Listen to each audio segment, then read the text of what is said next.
Last episode में हमने देखा था कि हेनरी अपने घर की ओर जा रहा होता है। तभी वह देखता है कि एक लड़की काफ़ी तेज़ी से अपनी बाइक को भगाते हुए उसकी ओर आगे आ रही होती है। यह देखते ही वह काफ़ी ज़्यादा डर जाता है और अब वह जंप करते हुए वहाँ पर रखे फ्रिज के ऊपर चिपक जाता है, जिससे वह उस बाइक से टकराने से बच जाता है। और अब वह चिल्लाते हुए बोलता है, क्या तुम अंधी हो? अभी तुमने मुझे यहाँ पर जान से मार दिया था। तभी वह लड़की अपना हेलमेट उतारती है और अब वह गुस्से में हेनरी की ओर आगे बढ़ने लगती है और अब वह चिल्लाते हुए बोलती है, हेनरी, मैं तुम्हें जिंदा नहीं छोड़ूंगी। अब हेनरी उस लड़की को ध्यान से देखते हुए बोलता है, जियांसू, क्या यह तुम हो? तभी जियांसू हेनरी को एक थप्पड़ दे मारती है और अब वह गुस्से में बोलती है, आखिर इतने दिनों से हेनरी कहाँ गायब था? वह पिछले 1 साल से यहाँ पर हेनरी को हर जगह ढूंढ रही है, पर कहीं पर भी हेनरी का कोई भी नामो निशान नहीं। और आखिर हेनरी ने इतने दिनों में उसे एक भी बार कांटेक्ट क्यों नहीं किया?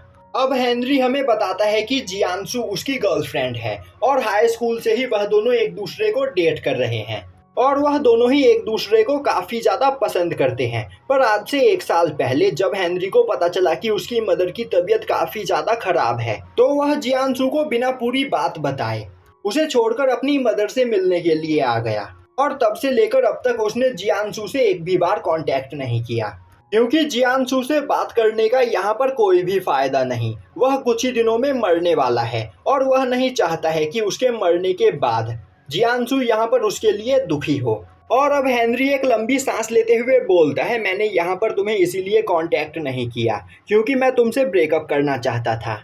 यह सुनते ही जियांसू हेनरी को 2 और थप्पड़ लगा देती है। तभी हेनरी बोलता है, मैं जानता हूँ कि तुम मुझसे काफ़ी ज़्यादा गुस्सा हो, इसीलिए तुम जितना चाहो उतना मुझे मार सकती हो, पर अब हम दोनों एक साथ नहीं रह सकते हैं। यह सुनते ही जियांसू हेनरी को काफ़ी गुस्से में मारने लगती है और वह बिना रुके लगातार हेनरी को मारे ही चली जा रही होती है, जिससे अब हेनरी की हालत ख़राब हो जाती है और अब वह सोचने लगता है, मुझे तो लग रहा था कि मेरी बात सुनने के बाद यह यहाँ पर थोड़ी देर तक रोएगी और यहाँ से चली जाएगी, पर इसने मार मार कर मेरी हालत ख़राब कर दी है। तभी जियांसू अपना हेलमेट उठाकर लेकर आती है और अब वह अपने हेलमेट से हेनरी को वहाँ पर काफ़ी बुरी तरीके से मारने लगती है, जिससे हेनरी का पूरा चेहरा सूज जाता है। अब वहाँ पर हेनरी सोचने लगता है, तो क्या जियांसू के हाथों से मार खाते हुए ही यहाँ पर मेरा मरना लिखा है? आखिर यह रुकने का नाम क्यों नहीं ले रही है? अब वहाँ पर कई घंटे बीत जाते हैं, पर जियांसू अभी भी लगातार हेनरी को मारे चली जा रही होती है। तभी उस जगह पर हेनरी की मदर आती है और अब वह हेनरी को पिटते हुए देखकर भागते हुए जियांसू के पास जाती है और उसे वहाँ पर छुड़ाती है। अब जिनयू को देखते ही जियांसू बोलने लगती है, अब मुझे यहाँ पर सब कुछ समझ में आ गया हेनरी, तुम्हें एक नई गर्लफ्रेंड मिल गई है, इसीलिए तुम मुझसे ब्रेकअप करना चाहते हो। और यह बोलते हुए वह वहाँ से जाने लगती है। तभी जिनयू जियांसू को पहचान जाती है, क्योंकि हेनरी और जियांसू हाई स्कूल में एक साथ पढ़े करते थे और तभी से वह दोनों एक दूसरे को डेट कर रहे हैं और इस बारे में जिनयू को भी पता है, इसीलिए वह जियांसू को अपने पास बुलाते हुए उसे समझाने की कोशिश करती है, पर जियांसू अपनी बाइक को स्टार्ट करते हुए वहां से चली जाती है। अब जिनयू हेनरी से इन सभी चीज़ों के बारे में पूछती है, जिस पर हेनरी उसे बताता है कि वह पिछले 1 साल से जियांसू को यहाँ पर इग्नोर कर रहा है और आज अचानक से वह उससे टकरा गया, इसीलिए जियांसू ने पिछले 1 सालों का गुस्सा एक साथ ही उसके ऊपर निकाल दिया। यह सुनते ही जिनयू काफ़ी बुरी तरीके से हेनरी को मारने लगती है। वहीं वह बोल रही होती है, आखिर तुम अपनी गर्लफ्रेंड के साथ ऐसा कैसे कर सकते हो? तुमने तो मुझसे कहा था कि अपने कॉलेज को ख़त्म करने के बाद तुम मुझसे शादी करने वाले हो। तभी हेनरी बोलता है, मदर, आपको यहाँ पर अभी कुछ भी नहीं पता है, और तो और अब यहाँ पर मेरा और जियांसू का अलग हो जाना ही हम दोनों के लिए फ़ायदेमंद है। अब हमें दिखाया जाता है कि अगले दिन कॉलेज में जियांसू लिचेन के साथ बैठी हुई होती है। वहीं पर वह हेनरी के बारे में लिचेन को सब कुछ बता रही होती है। तभी लिचेन बोलता है, तुम्हें जरूर यहाँ पर कोई गलतफहमी हुई है, वह लड़की हेनरी की गर्लफ्रेंड नहीं बल्कि उसकी कज़न है। तभी जियांसू बोलती है, तुम सच में बहुत बड़े बेवकूफ़ हो, मैं हेनरी को पिछले कई सालों से जानती हूँ और आज तक उसने मुझे अपने किसी भी रिलेटिव के बारे में कभी भी नहीं बताया, उसके कोई रिलेटिव है ही नहीं। लिचेन बोलता है, पर हेनरी मेरा बेस्ट फ्रेंड है, वह मुझसे झूठ क्यों बोलेगा? यह बोलते हुए वह हेनरी को कॉल लगाने लगता है, जो देखते ही जियांसू बोलती है, तो अब तुम यहाँ पर क्या करने वाले हो?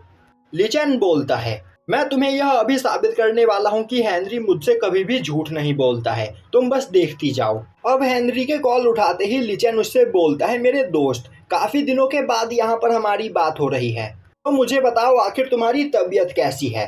वैसे मुझे यहाँ पर तुमसे एक काम था, मैं इस हफ्ते फ्री हूँ, तो अगर तुम चाहो तो मैं तुम्हारे घर आकर तुम्हारे साथ रह सकता हूँ। हेनरी बोलता है, तुम फ्री हो पर मैं बहुत ही ज्यादा बिजी हूँ, तो मेरे घर आने के बारे में सोचना भी मत।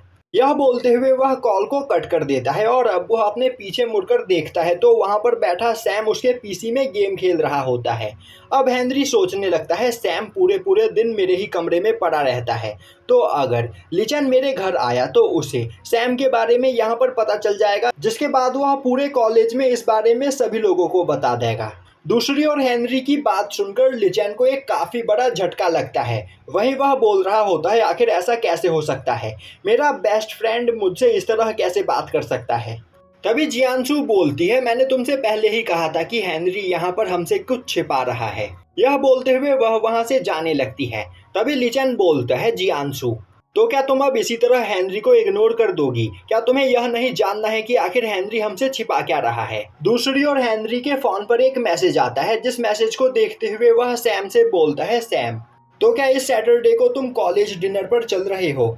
सैम बोलता है, नहीं, वहां पर अकेला जाकर मैं काफी ज्यादा बोर हो जाऊंगा, और तो और मुझे किसी पार्टी या फिर फंक्शन में अपना टाइम वेस्ट करना पसंद नहीं। हेनरी बोलता है, वैसे मैं और जिन्यू दोनों ही उस जगह पर जा रहे हैं, तो उस दिन तुम्हें अपना खाना खुद ही बनाना होगा। यह सुनते ही सैम हैरान होते हुए बोलता है, तो तुम दोनों भी उस जगह पर जा रहे हो, तब तो मुझे भी वहां पर जाना होगा, मुझे बताओ आखिर वह सैटरडे पार्टी किस जगह पर हो रहा है। अब हमें दिखाया जाता है कि एक काफी महंगे होटल में हेनरी के कॉलेज के सभी जीनियस और टैलेंटेड लोगों की मीटिंग और पार्टी होती है, जिस पार्टी में कई सारे हाई ग्रेड सीनियर और करंट टॉपर्स को बुलाया गया होता है। अब हेनरी जिन्यू के साथ उस होटल में पहुंचता है तो रेड कारपेट के ऊपर उसका वेलकम किया जाता है। वहीं पर पूरे होटल को काफी अच्छी तरीके से सजाया गया होता है और हर जगह काफी स्वादिष्ट खाना रखा होता है। साथ ही साथ होटल के सभी वेटर्स सभी स्टूडेंट का स्पेशल ख्याल रख रहे होते हैं। और अब हमें बताया जाता है कि इस होटल में इन सभी चीज़ों का बंदोबस्त सैम ने करवाया होता है, और होटल के सभी स्टाफ कॉलेज के स्टूडेंट्स की इतनी ज़्यादा खातिरदारी इसीलिए कर रहे होते हैं क्योंकि सैम उन्हें स्पॉन्सर करने वाला होता है। तभी वहाँ पर काफ़ी स्टाइल में सैम आता है और सभी लोगों को पार्टी एंजॉय करने के लिए बोलता है। अब सैम को देखते ही वहां पर मौजूद सभी लड़कियां उसे चारों ओर से घेर लेती है। वहीं पर एक जगह से हेनरी और जिन्यू खड़े होकर यह सब कुछ देख रहे होते हैं। और अब हेनरी बोलता है, सैम सच में बहुत बड़ा बेवकूफ है, आखिर वह यह सब कुछ क्यों कर रहा है? माना कि उसके पास बहुत पैसे हैं, पर उसे अपने पैसे इस तरह वेस्ट नहीं करने चाहिए। तभी हेनरी की नज़र एक टेबल के ऊपर जाती है, जिस टेबल के पास जियांसू बैठी हुई होती है। वहीं पर वह हेनरी को जिन्यू के साथ देखकर बहुत ही ज़्यादा जेलस फील कर रही होती है। और अब उसे देखते ही हेनरी बोलने लगता है, मदर, अब मैं इस जगह पर नहीं रुक सकता हूँ, तो हमें यहाँ से चलना चाहिए। तभी जिन्यू उसके कान को पकड़ते हुए बोलती है, बेवकूफ़, अपनी गलती मानो और जाकर जियांसू से बात करने की कोशिश करो, यहाँ पर सब कुछ ठीक हो जाएगा। अब दिखाया जाता है कि जिन्यू एक जगह पर अपने प्लेट में खाना रख रही होती है। तभी सैम उसके पास आते हुए बोलता है, तो मुझे बताओ आखिर यहाँ का खाना कैसा है? जिन्यू बोलती है, खाना तो बहुत ही ज़्यादा अच्छा है, पर तुम्हें इतने ज़्यादा पैसे खर्च नहीं करने चाहिए थे। सैम बोलता है, तुम पैसों की चिंता मत करो, तुम और हेनरी मेरे पहले दोस्त हो, तो तुम्हारे ऊपर मैं कितने भी पैसे लुटा सकता हूँ। और यह बोलते हुए वह जिन्यू के प्लेट में काफ़ी सारा खाना रखने लगता है। तभी हमें दिखाया जाता है कि मैगजीन कंपनी की वह लड़की भी वहाँ पर पहुँच चुकी होती है, जो कि सैम के साथ जिन्यू की फोटो क्लिक करने के लिए वहां पर आई हुई होती है, जिसे अपने मैगजीन में छापकर वह प्रमोशन पा सके। और अब वह वहां पर सैम और जिन्यू की फोटो लेने की कोशिश करती है, पर उन दोनों का चेहरा उसे साफ दिखाई नहीं दे रहा होता है। अभी सैम और जिन्यू के पास जियांसू आते हुए बोलती है, आखिर तुम दोनों यहाँ पर कब तक खड़े रहोगे? क्या अब तक तुम्हारा पेट नहीं भरा है? यह सुनते ही सैम गुस्से में बोलता है, क्या यहाँ पर तुम्हें बात करने की तमीज नहीं है? तभी जिन्यू उसे शांत करते हुए बोलती है, तुम्हें गुस्सा होने की कोई जरूरत नहीं, यह बस मेरी एक दोस्त है जो मुझसे मजाक कर रही है। दूसरी ओर एक टेबल पर बैठा सैम अपना फोन चला रहा होता है और जियांसू उसे एक जगह से देख रही होती है, पर अब वह गुस्से में वहां से जाने लगती है। तभी जिन्यू उसका हाथ पकड़ते हुए बोलती है, मुझे नहीं पता कि तुम्हारे और हेनरी के बीच यहाँ पर क्या हुआ है, पर मैं तुम्हें यह बताना चाहती हूँ कि हेनरी तुम्हें काफ़ी ज़्यादा पसंद करता है, तो तुम मेरे साथ चलो। अब दिखाया जाता है कि जिन्यू ने जियांसू को हेनरी के साथ एक जगह पर बिठा रखा होता है और वह सैम के कान में कुछ बोल रही होती है।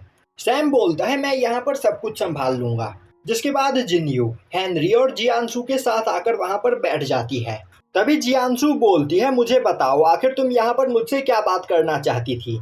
जिन्यू बोलती है मुझे नहीं पता कि यहाँ पर हेनरी और तुम्हारे बीच क्या हुआ है और यहाँ पर तुम दोनों एक दूसरे से इतने ज़्यादा गुस्सा क्यों हो, पर मुझे यह पता है कि हेनरी एक इंट्रोवर्ट है और वह अपने दिल में चल रही बात जल्दी किसी को भी नहीं बताता है। और तो और तुम भी हेनरी को यहाँ पर इतने सालों से जानती हो, तो यह बात तो तुम भी समझ सकती हो कि हेनरी कभी भी तुम्हें धोखा नहीं देगा। वैसे एक बात बताऊं, हेनरी की मदर को तुम्हारे और हेनरी के बारे में सब कुछ पता है, क्योंकि हेनरी ने खुद ब खुद उन्हें सब कुछ बताया है।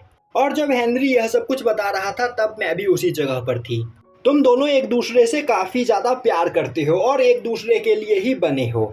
और सच कहूँ तो जब पिछली बार तुम हेनरी से मिली थी और उससे गुस्सा होकर चली गई थी, तब वह पूरी रात रोया था। यह सुनकर हेनरी वहां पर काफी ज्यादा एम्बेरस फील कर रहा होता है। तभी सैम उस जगह पर एक प्लेट लेकर आता है और अब जियांसू देखती है कि उस प्लेट के अंदर एक केक रखा हुआ होता है, जो केक हमेशा हेनरी उसके लिए बनाया करता था। जिन्यू बोलती है मुझे यह भी बात पता है कि तुम्हारे बर्थडे वाले दिन हेनरी तुम्हारे लिए स्पेशली यह केक बनाया करता था, जिसे देखकर तुम बहुत ही ज्यादा खुश हो जाया करती थी।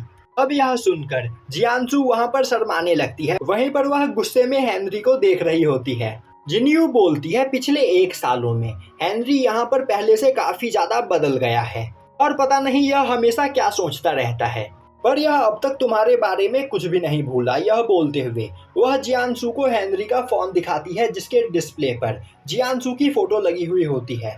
वहीं पर बैठे हेनरी को फॉलन स्टार की बातें याद आ रही होती है कि कुछ ही दिनों में वह यहाँ पर मारा जाएगा।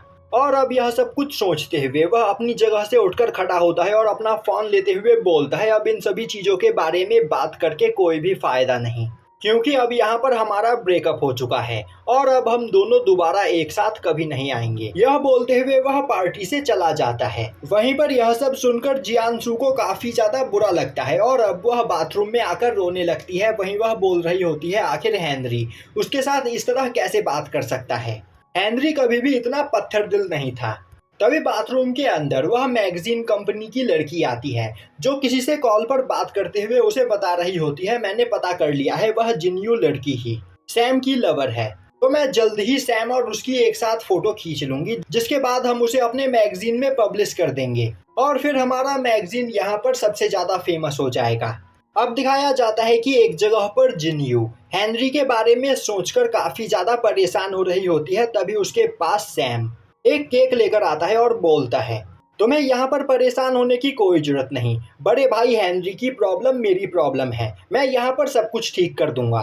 जिन्यू बोलती है यह प्रॉब्लम जितनी सिंपल दिख रही है उतनी सिंपल है नहीं। हेनरी बचपन से ही मुझसे कई सारी बातें छिपाता आया है, पर वह ज्यादा दिनों तक मुझसे कोई भी बात नहीं छिपा पाता है और मुझे सब कुछ खुलकर बता देता है, पर इस बार इतना सब कुछ हो जाने के बाद भी उसने मुझे कुछ नहीं बताया। और तो और पिछले 1 साल से हेनरी की पर्सनैलिटी काफी ज्यादा बदल चुकी है। दूसरी ओर वह मैगजीन वाली लड़की एक जगह से छिपकर सैम और जिन्यू की फोटो क्लिक कर रही होती है। अब दिखाया जाता है कि हेनरी होटल के बाहर खड़ा होकर जिन्यू के बाहर आने का इंतजार कर रहा होता है। तभी उसके पास जियांसू का कॉल आता है, जिसे देखते ही वह उसके कॉल को कट कर देता है और यहीं पर यह एपिसोड खत्म हो जाता है।